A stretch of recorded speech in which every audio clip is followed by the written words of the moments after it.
So it's Tuesday, December 14th, and after yesterday's rant, um, some things are happening that are making me feel a little better. um, Tish James was on The View this morning, and she just makes me feel better, um, knowing that she is literally on the case, uh, investigating Trump and the Trump organization. We all know what they're going to find. It's just whether or not they can pin it on him. Um, and who is individual number one in the Manhattan case. So, you know, hopefully those things are progressing.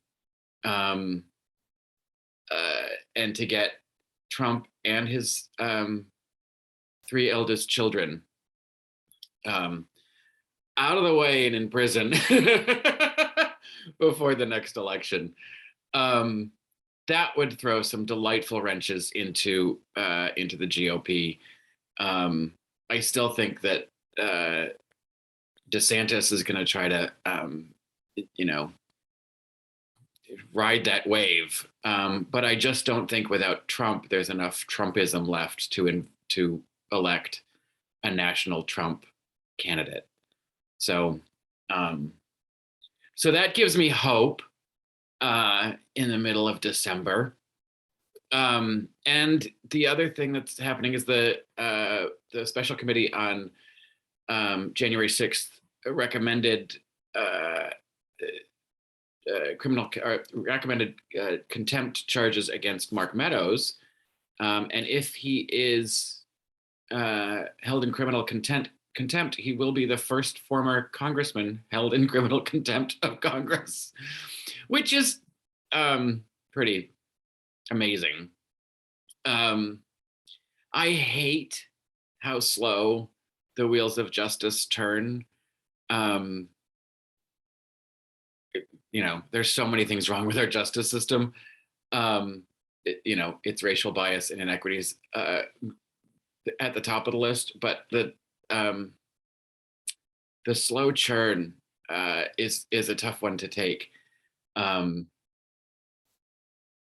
unfortunately, all of this has ramifications for the midterms. If we don't get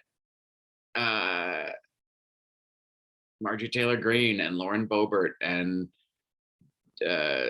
what's his name, Josh Hawley and Matt Gaetz and is it Bob Barr? Is that who it is? Morris, all of those jackasses who clearly were in on it, on the planning. There's a possibility that they remain in Congress, which is really shitty. But if we can get them at the right time, hopefully their voters won't, put someone in criminal investigation back in office. But the Republican voters are pretty darn dumb, so it's tough to say. But I'd like to see some challenges to some Republican seats that we actually have a chance of winning. And God knows there's enough of them that have,